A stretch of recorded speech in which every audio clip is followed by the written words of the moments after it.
بسم الله الرحمن الرحيم. الحمد لله رب العالمين، والصلاة والسلام على رسول الله صلى الله عليه وسلم.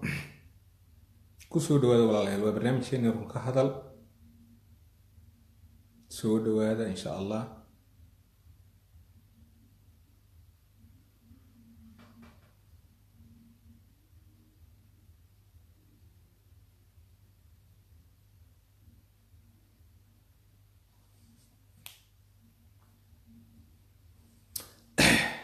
فيصل ولا الأدب هو سلامة سيدو كله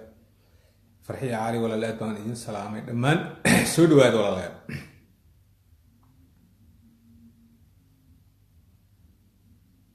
شارك معي وعليكم السلام ورحمة الله وبركاته.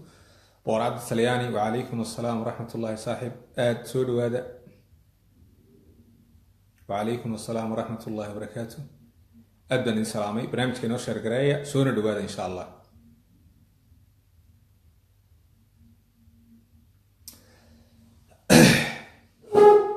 سودو هذا والله جامع سودو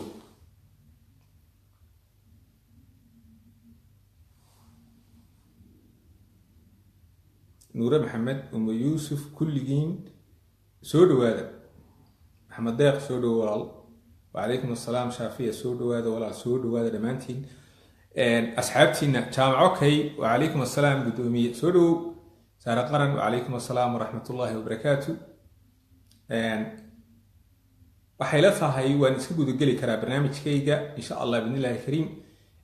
idinka si share garanaya idinka gaarsiinaya walaalihiin kulli aniga waxa laga baahan yahay labada kalmadood aan hayo inaan idin soo gudbiyo warsa marka ugu horeysa waxaan rabaa inaan ummadda Soomaaliyeed aan halkan live-ka u soo galay aan la hadlayo inaan horta u sheego inaan la yiraahdo Naciimo Qorane وأبوان دلي أبوان قرآن نعيمة أبوان قرآن الله يرحمها إن أنت هسي فكر أيها الله وحده فكر بالله وحده ودبيتوين كأني جاي هيستي كميتها إمك هدان هرجيسي سرادتك إن فكر عن قبال الله وحده يا مركا إن أنت فكر بالله وحده إن وجمع جرمين إن السوشيال ميديا هو كلية وتدمان أنت وطنية بتشعل أنت صوماليين ما تشعل هل سود أيانو لنا دمان تي هل سود أيانو لنا إن الله حلو والله حلو فكر أي قبطه عيب بك قاريسا عد ما يدباتين وحبا إيدين كما يسمين نبتقليا ما يحمين وفكر أي قبطه إن أنت هو حمل لنا هاي هل سيدايو دمان كل ما هي دمان ومدى الصوماليو دم أيالي إن أنت هل سيدايو هل سيداي أنت هل سيداي هل سي وحبا لكم هايستو وأدب ولكم سلامي وفكر أي قبطه حمر بيتك على الصومالية قبايا وترسي من لماذا كهذا الشيء كذب هرجيسا لو حرا أرجع سواح لقى حمادوي مالين والبنا أول ركبة اللي حدي تري إمك هو إنن شيء اللي جاي بالكور هم قياس مركا وحمد الله أنا أنت هل سيدايو ولا لسيدين ما يعني جهاي سوقرين اللهم صل على محمد وارس كاتورة يا لسيدين ما يبحث يقول سوقريسا ولا لسيدين يا إن شاء الله بإذن الله الكريم وحن ربا إن إذن لو داعو إيادنا إن أنت حياتها حق الإنسان إلا إن سومالي دو مركا يبو إسو تناسل ويدو waxay ka baqataa laba qof oo gaala ah oo hargeysa ka soo daga oo dabeedna yiraahdo xuquuqul insaan baan u soconaa inantii xidhnayd meeday waa laga baqaa marka hay'adaha xuquuqul insaanka qolooyinka UK ka bilaabay iyo qolada Mareykanka ka bilowday waxaanu leenahay sii xoojiya oo inantaa u doodisteeda ama Mareykan ka wada ama waxa ka wada meesha la yiraahdo Ingiriis aad u xoojiya waayo waa inaan fikir ku xidhan fikir bay ku xidhan tahay waxyaalaha dhibaatada aniga ay haystay kamid tahay fikir ay qabto ayay ku xidhan tahay walaalwan ku salaamay islaan gentleman aad baan ku salaamay marka waxaan doonaynaa in aanu baaq u dirno dhammaan dadka ay u suurtageli karto in ay u dacwoodaan hay'adaha African Watch Amnesty International dhammaantood iyo ummadda Soomaaliyeed ee qurbaha ku nool ee dhaqdhaqaaq samayn kartaa waxaanu leenahay u dhaqaaqa inantaa waa arrin aan laga gabanaynin inan baa la xidhay markii coldoon la xidhayay iyo markii la xidhayay cid kale waxay ahayd xaalad yaroo fudud laakiin inan baa la xidhay xanuun gaara bay nagu tay waxaana lagu xidhay fikir ay qabtaa lagu xidhay wax kale la isma haysto maxaad calan Soomaaliyeed u qaadatay baa lagu xidhay marka waxaan leeyahay taa waxaan kaga baxayaa ta inanta saada hurusaad baan ku salaamay adeer ta inanta ayaan halkaa kaga baxayaa waa arrin ceeba inan jeel u hooyataa oo waxa laala waxay dambi gashay aanu jirin habluu jeel u hooyan karaan hadday criminal yihiin hadday dambi ku jiraan laakiin dambi kuma jirto taa ummadda Soomaaliyeed baan u cadaynaynaa ummadda Soomaaliyeed ee u ooyeysay shalay coldoon iyo u ooyeysay dadka Hargeysa lagu dulmiyo ajagis ha ka hadasho Cabdisaaq Meediid walaal aad baan kuu salaamay aad iyo aad baan kuu salaamay Cabdisaaq Meediid haliyay qaran aad baan walaal kuu salaamay marka waxa ikicinaya oo arrintan iga keenaya dulmigu uu inagu sii farabadanaya dulmigu maalinta ka sii dambaysa uu inagu sii farabadanaya intaa waxaan kaga baxayaa xaaladda inanta waxaan u soo gelayaa social media walaalayaal inta khayr kale looma isticmaale inta badani inta shar kale u isticmaashaa tusaalaan idin soo qaadanaya ummadda Soomaaliyeed madaxweynaha jamhuuriyadda federaalku wuxuu tagay Itoobiya iyo wafdi hogaaminayo wasiirana way tageen dad Soomaaliyeed baa waxay social media soo galiyeen ma Itoobiya inuu midownay oo wasiiradeedanu midownay waxaan rabaa inaan si yar oo degan aan idinla wadaago sheekadu sida ay ahayd marka wax la xumaynayo ee xumaan la raadinayo meel walba waa laga galaa shalay marka walaal waan ku salaamay maxamed shalay marka dawladda Soomaaliya ay Turkiga la heshiisay Turkigu wuxuu keenay wasiirada waa la mataaneeyaa مثلا وزيرك ganacsigu la shiraa xiriir buu la yeeshaa wasiirka amnigu la yeeshaa xiriir buu la yeeshaa yani dawladda shalay yani jahligeena haya waxa kamida shalay markii Turkiga la heshiinayay ma xasaasiyad la abuuro la yiraahdo in Turkiga la midowna miya waa caadi Itoobiya de xuduudan tanay naga dhaxeeya curdin baynu nahay waxay doontahay naga qabto waxaynu doonno codadana aynu qabno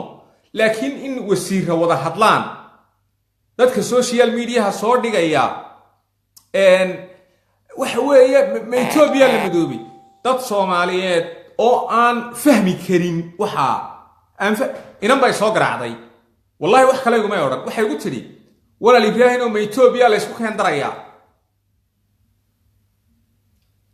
waan ka shaafiyay waan u sheegay waxaan ku rimay Itoobiya la isku gobolka Caacal Itoobiya la isku ma keen daraye macnuhu wuxuu ahaa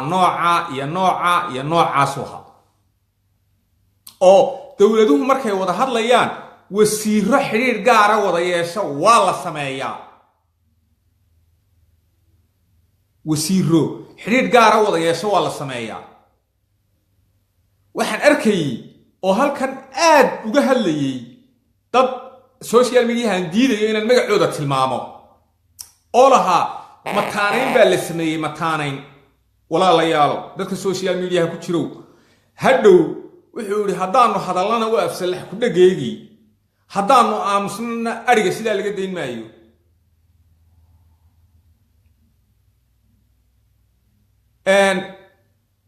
warcaana dhame anigu maxaad bloggis anigu ma garanay marka waxaan idin sheegayaa waxa jirta Itoobiya lama midoobine wasiiro wada shaqayn wada yeelanaya xiriir yeeshay wasiiro wada shaqayn yeelanaya ayaa xiriir yeeshay macna badanna ma sii sameynayso TV-ga waxa laga maqlo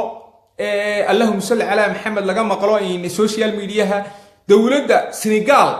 ayay dowladda Soomaaliya oran kartaa wasiirada wada shaqeyn marka ma Senegal bay la midooni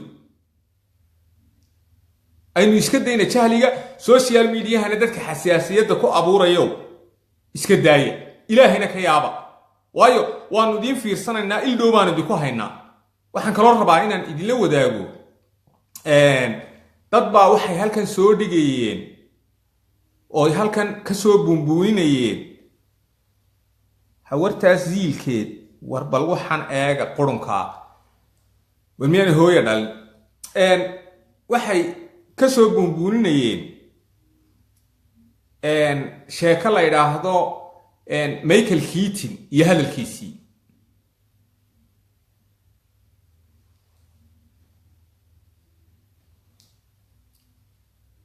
Rahma Ibrahim walaal Ethiopia waa run oo dhul bay naga haysataa laakiin Turkiga dhul ma haysto laakiin wada shaqeyn laba wasiir wada shaqeeyaan wax macna loo sameeyo la buunbuuniyo maaha waana inala joogtaa waana inuu la joognaa safaarad bay nooga joogtaa aynu iska dayna jahliga safaarad bay nooga caadifiyada iska daaya ta kale haddii aan dawladdan yagleelka ah horta Soomaalidu ma garnaqsato dawladda adiga masalan qofka ila hadlayo adiga hadday ku haysato isleeday dhul Soomaaliyeed baa la haystaa ogaadeen yaa la haystaa dabeedna haddii xabashi la salaamo diinta laga baxay maaha ma laga yaaba salaanta xabashi la salaamay in dal lagu raadinayo wasida ila tahay in xabashi la salaamay in dal lagu raadinayo ma laga yaaba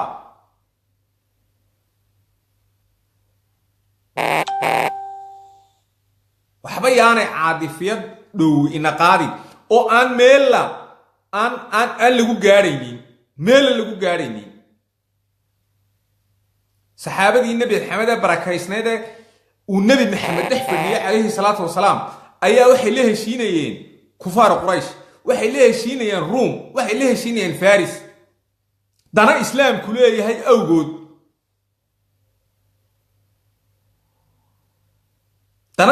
leeyahay awgood muhiimadu maaha haddii ogaadeen iyo la iga haysto cagta xabashi salaami maayo waan salaamaya danahayga taasina way iga maqanto waan ogahay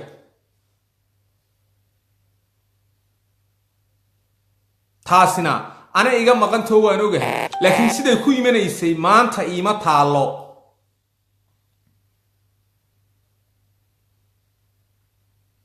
waayo maanta anigii baa 950 calana lay sameeyay anigii baa 950 marka waxaan rabaa inaan waxna samaysto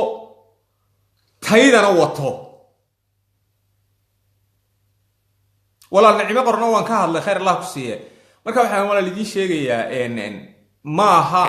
sheekada la buunbuuninayo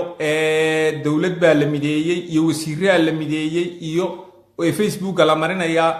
waxay ahayd simbali sidii aynu Turkiga ula heshiino kale sida aynu ula heshiin karno Kenya oo kale Allahumma salli ala Muhammad ha jeegaanta wala xidhay nicmo qornay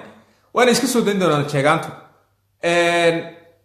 sidaasay ahayd macno mana aha wax social media looga dhigo xaalad looga abuuro waayo saasaanu la soconaa qofka wax ka sheega social media waxaan rabaa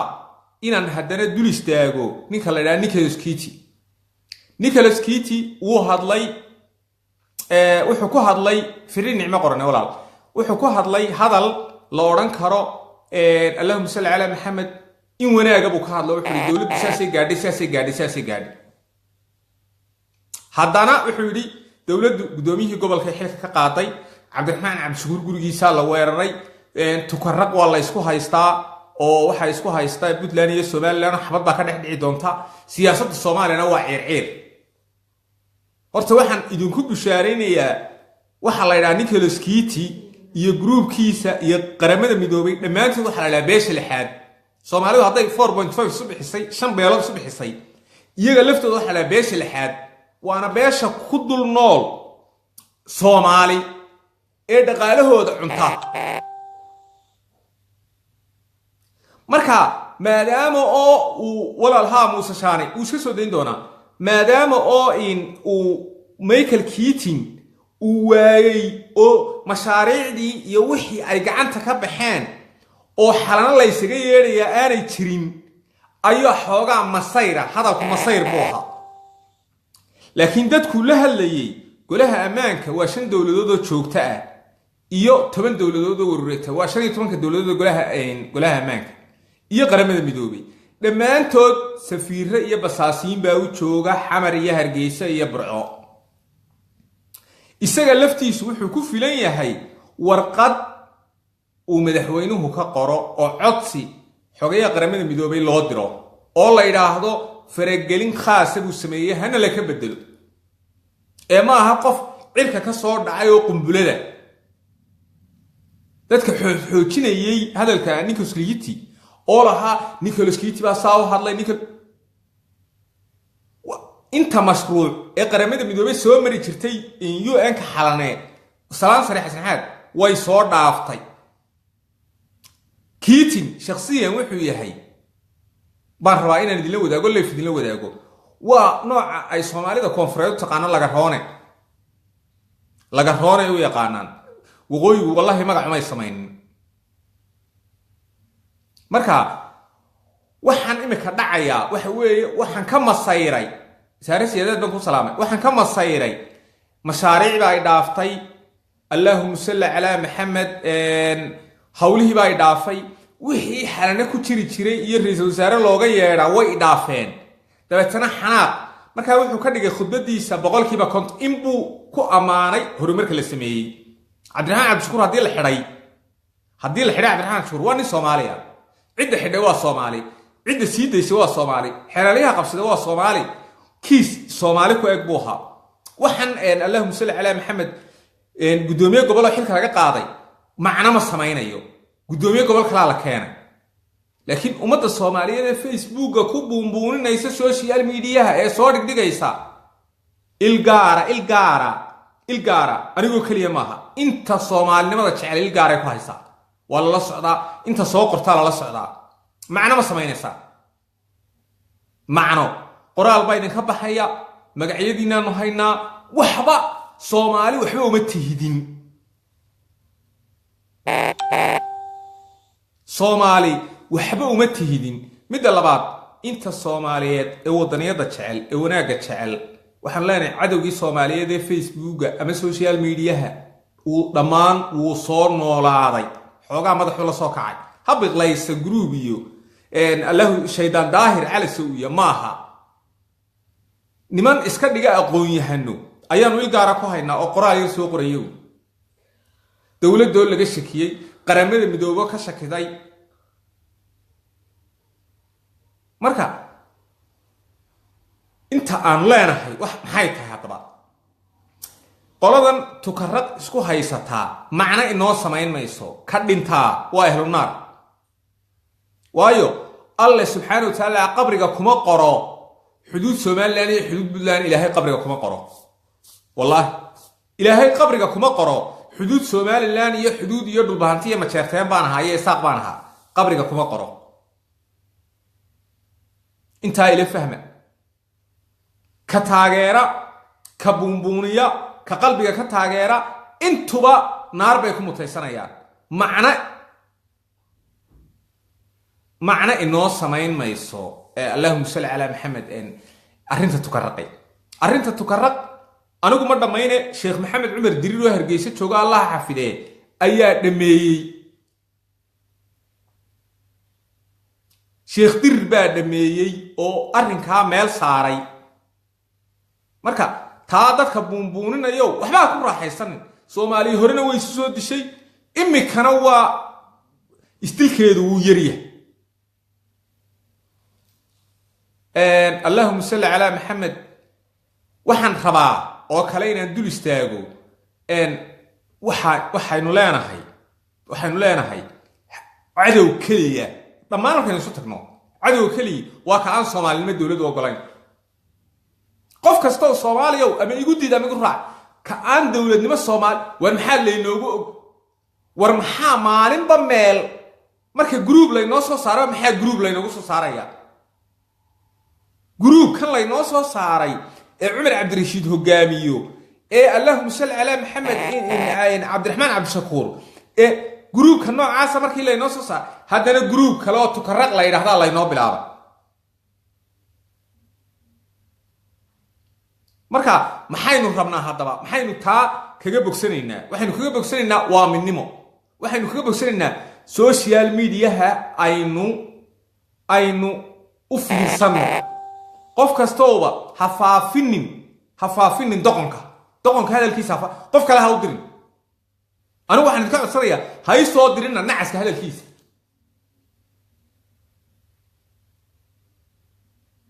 wala Saciid Cabdi Malaak gadaal baan ka soo gashay arrinta Ethiopia aynu isdhex galno ma jirto adduun marka wasiir rashiraya Turkiga aynu isku darsanayno isniri waa wasiirka amniga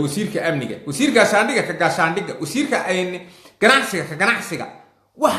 aan macna sameeyeen oo wasiiray wada hadlaan tii Turkiga social media lagu baraarujinaya tii Turkiga miyaynu ka hadalnay مين حساسيات كابورنا لكن إثيوبيا دتك عدو دولة كوعة دتك أن دولة نمطة كعلين أيا أسو أديك سنة هي كلمة إثيوبيا لا مدوبيا متشرتو كو ورنيكولوس كيتين ورقد لقد قرأ أيو كو أجي هو اللي بدلو ما هنيك سكوليت وأرجع قرمنا المدوبة كاملة دولة أنت يعني كميل جار كأهين أود لها أنت كميل جار كبحنين أود مالي دعوة لقى دعوة قرمنا المدوبة لقى دعوة كل جهة مركا وحن ولا الخبائن ندلو ذاقو مال خستشاك حمرته صومالي ويصون ولاتي مدنا وارنين شيء رجال اللقبو وحليلي انت اللي سوغي هذا ayaa ladi Soomaali geeska Afrika ama Afrikada bariyada u talin doonta Ethiopia waxay ku rajo weyntaa inay qaadato Soomaali Imaaraadku wuxuu ku rajo weeyay inuu khayraadka Soomaaliya gurto marka nimbaha miduu qabaa iyagu kaasay qabaan anna waxaan qabaa inay Soomaali noolaan karto taasaan daba ku xiiqayaan ku daalaynin midna waan idin sheegaya ka Soomaaliga waxaad ku haysato iska saamax hadad Soomaali tay qofka Soomaaliga waxaad ku haysatay iska saamax ama hargeysa ha ku noolaado ama ha ku noolaado jamaamada hoose laakiin qofka Soomaaliga hadad cudud u qabto iska saamax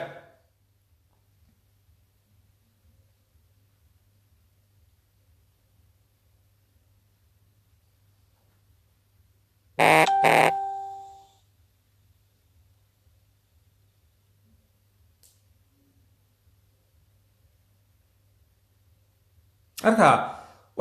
waxa imika soo muuqanaysa ifafaale dawladeed dawladani waa bini aadan waa bashar wasiir aan raali ka ahayn ayay magacaabayaan khalad baa dhacay way casilayaan gudoomiye aan raali ka ahayn bay magacaabayaan way casilayaan marka dawladnimadii intii jirtay ma intaas ku nacaysa adiga hankaagu ma waxa weeye wasiir bay casileen wasiir bay ka qaadeen gudoomiye ka qaadeen shalay adoo dawladda taageerayay ayaad maanta qoraal soo qoraysaa khaldan marka taa aynu sara u noolaano iyaga waynu wadanaynaa maalin maalmaha ka mid ay naga tagayaan laakiin waynu garab istaagaynaa intay shaqaynayaan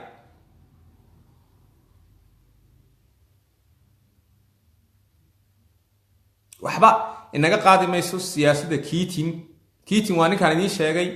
waa ninkaa inkaarta ku dhacday waa ninkaa ku filan warqad laga qoro hadalku jeediyena dawladaha uu jeediyay basaasiin bay ku leeyihiin Soomaaliya Ingiriiska kule waa looga warramayo Mareykan baa kule China kule Ruush baa kule Faransiis shanta joogtadii bay ku leeyihiin tobanka wareega way ku leeyihiin maxaan markaa rabaa oo aan jecelahay waxaan aad u rabaa oo aan rabaa waxa weeye in aanan eegin khaladaad kale laakiin dawladda curdinka ah oo aan garab istaago iyada markaan ku dhago mid kale hay timaado taa aan ku sii dhago aan beeneeyo hadafka dawlad ma noqon kartid ilaan boqol goor baa Soomaalida lagu yiraahdaa dawlad ma noqon kartid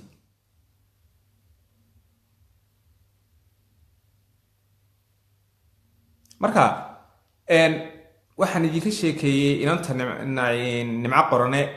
la sii daayo fiifa baynu leenahay hana loo dhaqdhaqaaqo oo ha loo dhaqdhaqaaqo ta kale waxaan rabaa walaal inaan idinla wadaago ummadda soomaaliyeed caawa dhegaysanaysa inaan aad idinla wadaago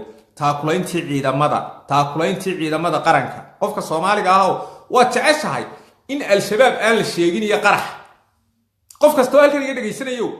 aad baad u jeceshahay al-shabaab iyo qarax inaan la sheegin laakiin ma jecelid inaad ciidankaaga wax ku darsatid $10 awood ninka bixin kara $10 iyo ka boqol bixin karo waxa kuugu filan akoonadii waxay kaaga furan yihiin akoonka taakulaynta ciidamada xoogga dalka Soomaaliyeed waxay kaaga furan yihiin wa alaykum asalaam musmaya waxay kaaga furan yihiin amal taaj dahabshiil iyagoo qoraala ayaan Facebook-aygan ku soo qori doonaa oo soo dhigi doonaa akoonka xitaa numberkiisii madaxdii guddiga taakulaynta qaranka waan ismaqalaa ee culimada ku jirtay waxaan idin sheegay wadda Soomaaliyeed ciidanka aynu wuxu dirno waxaad tagi kartaa haddaad Yurub ku nooshahay wixii kaa go'a intay doonto ha noqoto waxaad tagtaa amal taaj dahabshiil waxaad tidhahdaa akoonka taakulaynta ciidanka intaasaan ku dirayaa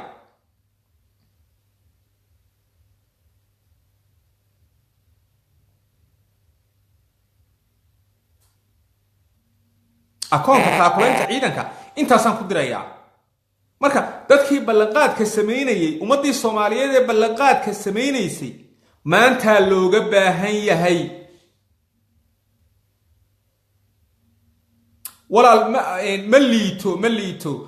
wadaniga xorta ma liito iyagii baan la xidhiidhnay halkan waxaan idin soo dhigi doonaa Facebook-gayga waad igu jirtaa adna sii faafi waxaan soo dhigi doonaa account numberka ay soo dhigeen waa amal waa taaj waa dahabshiil waa ay nooc wixii kaa go'a min $1 to $100 to $1,000 dhig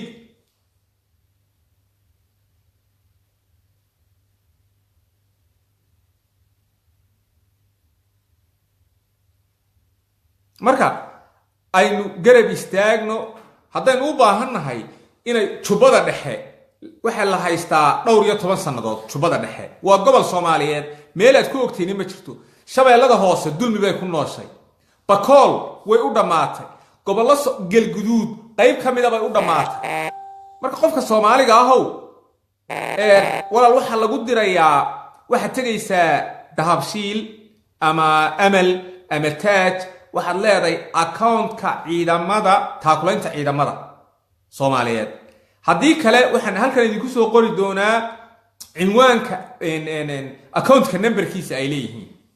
ana akoontka numberkiisa idin soo qori doonaa marka uhur inamada yar si aynu uga maarano gacanta shisheeye iyo gumeysiga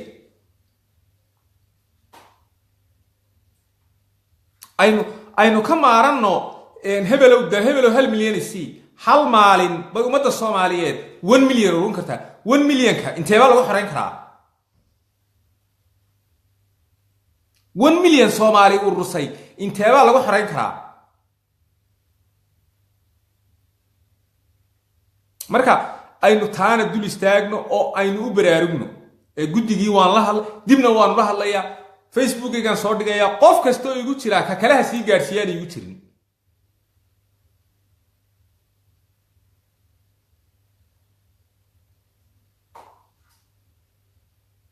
marka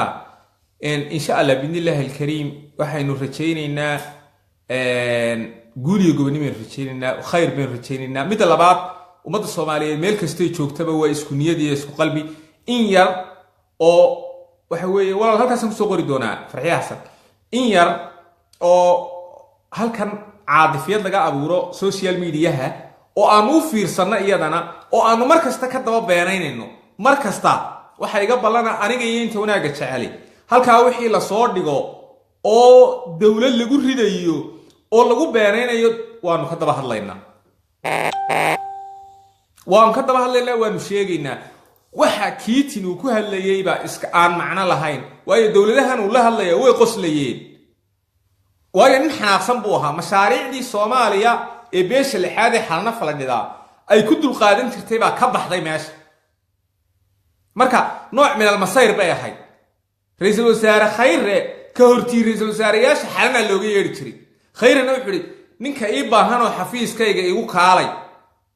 marka beesha lixaad miyaan xanaaqaynin beesha lixaad way xanaaqday dowladaha ay u warramayaan dhammaantood basaasiin baa ka wada joogta Soomaaliya marka si caqliyeysan aynu u fakarno ma aha arrintu intaynu ka eegayno waxbanayaan dadka walal ee dhiigan xalaalaynaya tukarraqiya waxaan ka hadlaya waxba yaanay buunbuunin intuba waa walaalo meesha ku dagaalamaysa si diblomaasiyadaysan ayaa loo damin doonaa insha Allah billahi alkariim marka walal khayr baan idin jeediyaa aad baan idin salaamayaa dhammaantiin guuliyo gobonimo wixii dambiya Allah inaga dhaafo wixii khayrana الله نقابل المريو والسلام عليكم ورحمة الله وبركاته